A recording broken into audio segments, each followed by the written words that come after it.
स्वागत आहे आपलं सरकारी योजना या यूट्यूब चॅनलवरती. नमस्कार मित्रांनो आणि शेतकरी बंधू आणि भगिनींनो. आज आपण महाराष्ट्र आणि भारत सरकारच्या त्या सगळ्या ज्या योजना आहेत त्या आपण एकाच व्हिडिओखाली पाहूयात. आजचा व्हिडिओ जरासा मोठा होणार आहे कारण मी खूप साऱ्या योजना घेऊन आलेली आहे ना, त्याच्यामुळं जर तुम्ही त्याच्यासाठी पहिल्याच हिशोबानं तुम्ही तयारीत राहा. मी आज खूप मोठ्या योजना घेऊन आलेली आहे. संजय गांधी निराधार अनुदान योजना. याच्यामध्ये काही सामाजिक न्याय विभागाची योजना आहे. तर उद्देश काय, तर समाजातील दुर्बल घटक असतात तर त्यांच्यासाठी ही योजना राबवण्यात येते. मग लाभार्थी कोणते कोणते असतात, तर विधवा, दिव्यांग, दुर्धर, आजारग्रस्त, अनाथ, देवदासी, अत्याचारित महिला, वेश्या, व्यवसायातून मुक्त महिला, तुरुंगात शिक्षा भोगत असलेल्या कुटुंब प्रमुखाच्या पत्नीस व 35 वर्षावरील अविवाहित निराधारसी म्हणजे ज्यांचे लग्न नाही झाले असे दुर्बल घटक असतात त्यांच्यासाठी ह्या योजना आहेत. तर त्यांच्यामध्ये कागदपत्र कोणते कोणते आहेत, तर वयाचा दाखला 18 ते 65 वर्ष किंवा त्यापेक्षा पण कमी, किमान 15 वर्षापासून तर महाराष्ट्राचा राज्याचा रहिवासी तर असलाच पाहिजे. विधवा महिला असेल तर तिच्या पतीच्या मृत्यूचा सुद्धा दाखला तिला द्यावा लागेल. आणि दिव्यांग असेल तर जिल्हा शल्यचिकित्सा म्हणजे दवाखान्यात जाऊन त्या त्या दिव्यांग व्यक्तीला दाखला काढावा लागतो. आणि अनाथ असेल तर अनाथ याचा दाखला. आणि तुम्ही समजा एखादा दुर्धर म्हणजे खूप अशा भयंकर रोगाने ग्रस्त असा एड्स, कॅन्सर, त्यांच्यासाठी ही योजना असते. तुम्ही गरीब आहात, दारिद्र्य रेषेखाली, तर उत्पन्नाचा दाखला. आणि इथे सर्व लाभार्थ्याकरता किमान आर्थिक उत्पन्न मर्यादा पुन्हा त्यातल्या तुमचं आधार कार्ड, राशन कार्ड, निवडणूक ओळखपत्र, बँक इत्यादीचा सर्व फोटो तुम्हाला द्यावा लागेल. आणि स्वतःचा सुद्धा अर्जदाराचा फोटोसुद्धा द्यावा लागेल. आणि अर्ज मंजूर झाल्यावर तुम्हाला दरमहा 1500 रुपये भेटतो. आणि हा अर्ज कुठं करायचा, तर तहसील कार्यालयात जाऊन करायचा, म्हणजे सेतू केंद्र तिथं असेल तिथं. त्याच्यानंतरची योजना आहे श्रावण बाळ सेवा राज्य निवृत्तीवेतन योजना. तर ही योजनेमध्ये लाभार्थी कोण कोण असतं, तर 65 वर्षावरील वृद्ध असतात. तर आवश्यक कागदपत्र कोणते असतात, तर वयाचा दाखला किमान 65 वर्ष, त्याच्यानंतर किमान 15 वर्षापासून तो रहिवासी असलाच पाहिजे. उत्पन्नाचा दाखला आणि ते उत्पन्नाचा दाखला म्हणजे ॲटलिस्ट कमीत कमी तुम्ही 21,000 रुपये असं, म्हणजे खूप बिलो पॉवर्टी लाईन म्हणजे खूप गरीब असलेलं तुमच्याकडे नसलं पाहिजे, एवढं हे याच्यामध्ये तरतूद आहे. पुन्हा तुमचं आधार कार्ड, राशन कार्ड, निवडणूक ओळखपत्र आणि बँकेचा पासपोर्ट ह्या गोष्टी सगळ्या लागतील. आणि तसेच तुम्ही महाराष्ट्राचे रहिवासी आहे म्हणून रहिवाशाचा दाखलासुद्धा लागेल तुम्हाला. आणि सोबतच अर्जदाराचा फोटोसुद्धा द्यावा लागेल. आणि अर्ज कुठं करायचा, तहसील कार्यालय किंवा सेतू केंद्र. आणि तुम्हाला समजा हे प्रोसेस झाल्याच्यानंतर तुम्हाला दरमहा 1500 रुपये लाभ भेटेल. ठीक आहे. त्याच्यानंतर आहे इंदिरा गांधी राष्ट्रीय वृद्धापकाळ निवृत्ती योजना आहे. ही पण योजना कशासाठी आहे, 65 वर्षावरील निराधार वृद्धासाठीच आहे. याच्यामध्ये पण तुम्हाला तेच आहे, जसं मी याच्यात सांगितलं ना, श्रावण बाळ सेवा राज्य निवृत्ती वेतन योजना, सेम याच्यामध्ये पण दिलेलं आहे. सेम तुम्ही ही प्रोसेस फॉलो करायची. ठीक आहे. त्याच्यानंतर इंदिरा गांधी राष्ट्रीय विधवा निवृत्ती वेतन योजना. याच्यामध्ये कशी आहे, ती विधवा कशी पाहिजे, दारिद्र्य रेषेखाली तर पाहिजेच पाहिजे. आणि तिला आवश्यक कागदपत्रे कोणते द्यावं लागतील, तर तिच्यासोबत एक अर्ज म्हणजे तिनं निवृत्ती वेतनसाठी अर्ज करत आहे ना, मग त्याचा अर्ज तिला द्यावा लागेल. सोबत तिचं वय किती आहे, 40 ते 79पर्यंत आहे का, महिलेचा खरंच पतीचा मृत्यू झाला आहे तर त्या मृत्यूचा दाखलासुद्धा तिला द्यावा लागेल. आणि तिच्या मोठ्या मुलाचा वयाचा दाखलासुद्धा आवश्यक असेल तर द्यायचा, नाही तर गरज नाही. आणि सोबतच तुम्ही त्या महाराष्ट्र राज्याचे रहिवासी असल्यामुळे रहिवाशाचा पुरावासुद्धा तुम्हाला द्यावा लागतो. सोबतच आधार कार्ड, राशन कार्ड, बँकेचं पासबुक, निवडणूक ओळखपत्र म्हणजे इलेक्शन कार्ड, बँकेच्या पासबुकची झेरॉक्स, रहिवाशाचा दाखला आणि सोबतच अर्जदाराचा फोटो. आणि हा अर्ज मंजूर झाल्याच्यानंतर तुम्हाला दरमहा 1500 रुपये मिळतात. आणि अर्ज कुठं करायचा आहे, तर अर्ज करायचा आहे आपल्याला सेतू नाही तर तहसील कार्यालयात जाऊन. त्याच्यानंतर आहे इंदिरा गांधी राष्ट्रीय अपंग निवृत्ती वेतन योजना. याच्यामध्ये काय सांगितलेलं आहे, तुमचं वय किती असलं पाहिजे, 18 ते 79 वयोगटातील, म्हणजे 80%. आणि पुन्हा त्यातल्या तर तुमचं अपंग किती असलं पाहिजे, 80%पेक्षा जास्त असलं पाहिजे. आवश्यक कागदपत्रे कोणते? वहीत नमुन्यात अर्ज, म्हणजे तुम्ही जो अर्ज करता तो अर्जासोबतच तुम्हाला अपंगाचा दाखला आणि दारिद्र्य रेषेखालचं प्रमाणपत्र, म्हणजे ते प्रमाणपत्र कुटुंबाच्या नावे असलं पाहिजे, ग्रामीण, शहरी किंवा दारिद्र्य रेषेखाली कुठल्या पण.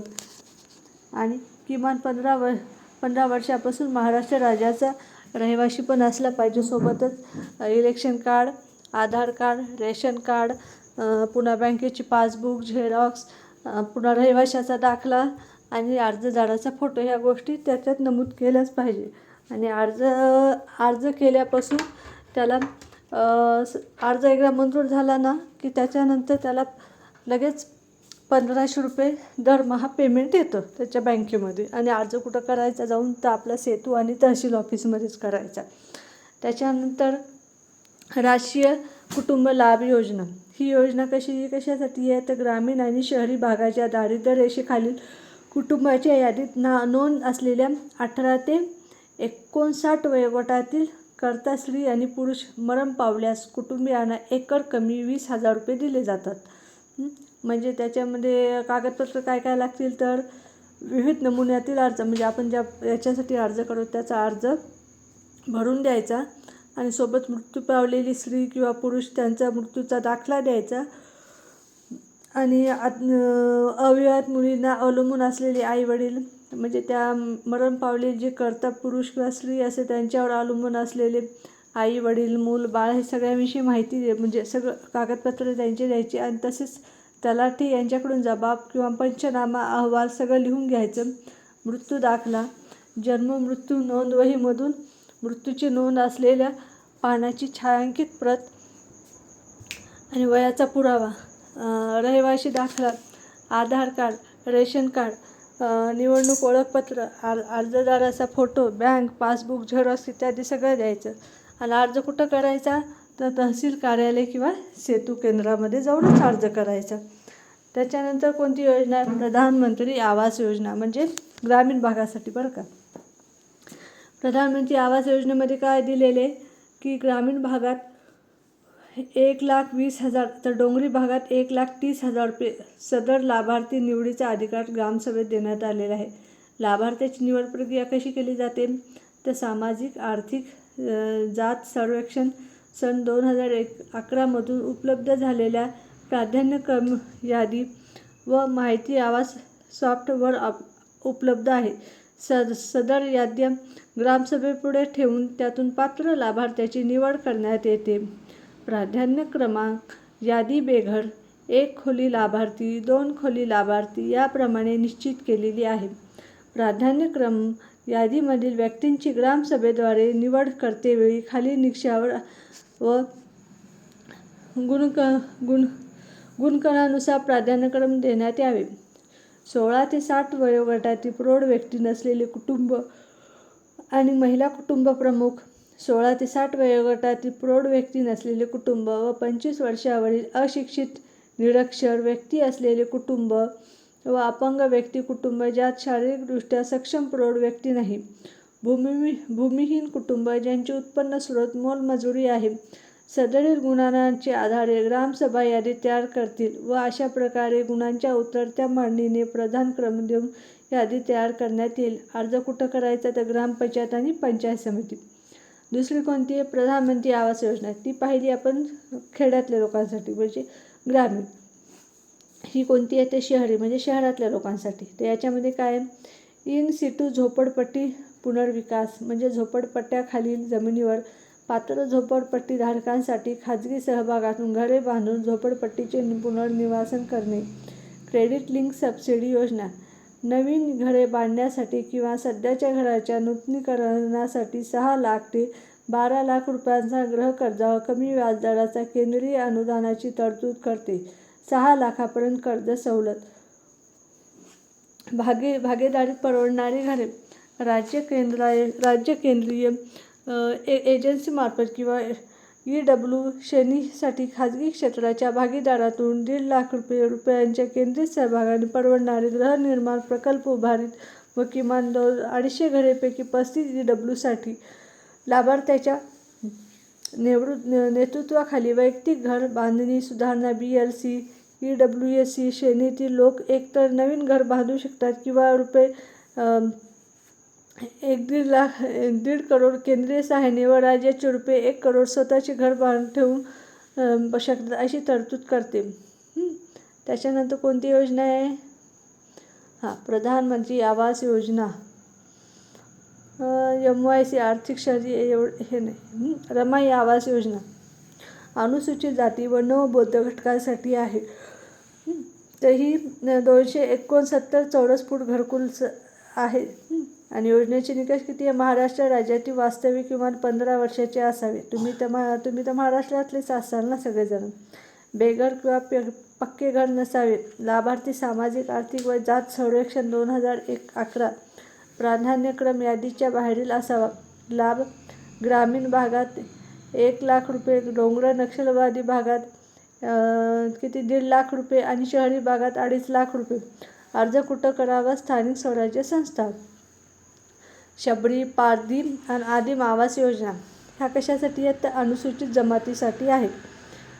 याच्यामध्ये काय 269 चौरस फुटाचं घरकुल भेटतं. लाभ काय? तर ग्रामीण भागात ₹1,50,000, डोंगराळ नक्षल भागात सुद्धा ₹1,50,000 आणि शहरी भागात ₹2,50,000 खर्च येतो. योजनेचे निकष महाराष्ट्र राज्यातील वास्तविक किमान 15 वर्षाचे असावे. बेघर किंवा पक्के घर नसावे. लाभार्थी सामाजिक आर्थिक व जात सर्वेक्षण 2011च्या प्राधान्यक्रम यादीच्या बाहेरील असावा. अर्ज कुठं करायचा? स्थानिक स्वराज्य संस्था. यशवंतराव चव्हाण मुक्त वसाहत वैयक्तिक घरकुल योजना. याच्यामध्ये काय? लाभार्थीचे निवडीचे निकष. लाभार्थी कुटुंब हे विमुक्त जाती आणि भटक्या जमाती प्रवर्गातील असावा. आणि लाभार्थी कुटुंबाचे आर्थिक उत्पन्न हे 1.5 लाखापेक्षा कमी असावे. लाभार्थी कुटुंब बेघर अथवा झोपडपट्टी किंवा कच्चेवर टपालामध्ये राहणारा असावा. आणि त्याचबरोबर अनुदान. त्याला अनुदान किती भेटतं? तर ग्रामीण भागासाठी 1.2 लाख, म्हणजे ते पण जवळजवळच 1.5 लाखाच्या जवळपास. डोंगराळ नक्षलवादी भागा पण 1.30 म्हणजे 1,30,000. आणि प्राधान्यक्रम पालात राहणारे, गावोगावी भटकंती करून उपजीविका करणारे, घरात कोणी कमवता नाही असे विधवा, परित्यक्त किंवा अपंग महिला, पूरग्रस्त क्षेत्र. तर अर्ज कुठं करावा? तर स्थानिक स्वराज्य संस्था. आणि पुढची योजना आहे मोदी आवास घरकुल योजना. तर ही योजना कशी करायची आहे? तर याच्यामध्ये पहिले आवास प्लसमध्ये प्रत्यक्ष यादीत नाव असलेले लाभार्थी आवास प्लस प्रणालीवर नोंद झालेले परंतु ऑटोमॅटिक सिस्टीमद्वारे रिजेक्ट झालेले पात्र लाभार्थी, जिल्हा निवड समितीने शिफारस केलेले लाभार्थी. अनुदान किती? तर ग्रामीण भागात ₹1,20,000 आणि डोंगराळ भागात ₹1,30,000.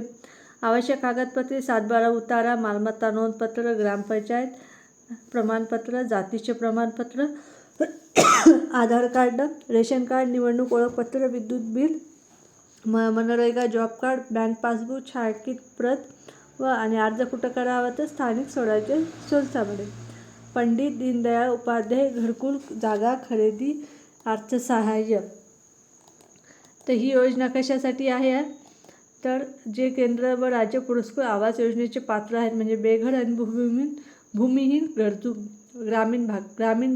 ग्रामीणमधील घरकुल बांधणे जागा नसलेल्या लाभार्थ्याच्या 500 चौरस फुटापर्यंत जागा खरेदी करण्यास मान्यता. प्रत्यक्ष जागेची किंमत ही 50,000 यापैकी जे कमी असेल तेवढे अर्थसहाय्य. शहरी भागामध्ये 500 चौरस फुटापर्यंत जागेत स्थानिक प्राधिकरणाच्या बांधकामाच्या नियमावलीनुसार 2 किंवा 3 लाभार्थ्याच्या संमतीने 2 मजली किंवा 3 मजली इमारत बांधण्यासाठी प्रति लाभार्थी 50,000 पर्यंत अर्थसहाय्य. तर अर्ज कुठं करायचं? तर स्थानिक स्वराज्य संस्था. ह्या होत्या काही आपल्या प्रधानमंत्री आवास योजना, प्रधानमंत्री त्यातल्या शहरातल्या ग्रामीणच्या, काही रमाई योजना, आदिम आवास योजना, मोदी आवास घरकुल योजना, पंडित दीनदयाळ योजना, ह्या ज्या योजना आहेत ना, या योजना आपण या व्हिडिओमध्ये पाहिलेल्या आहेत. अजून आहे काही योजना, पण व्हिडिओ खूप मोठा होईल आणि मग तुम्हीच बोर होसाल. त्याच्यासाठी मी अर्धा व्हिडिओ नंतर टाकणार आहे. तर त्यावेळेस तुम्ही त्या बाकीच्या राहिलेल्या योजना बघून घेसाल. जर तुम्हाला व्हिडिओ आवडला असेल तर नक्की चॅनलला लाईक करा आणि व्हिडिओ शेअर करायला विसरू नका. आणि तुम्हाला अजून कोणत्या योजनेविषयी माहिती पाहिजे असेल तर मला जरूर कळवा. धन्यवाद.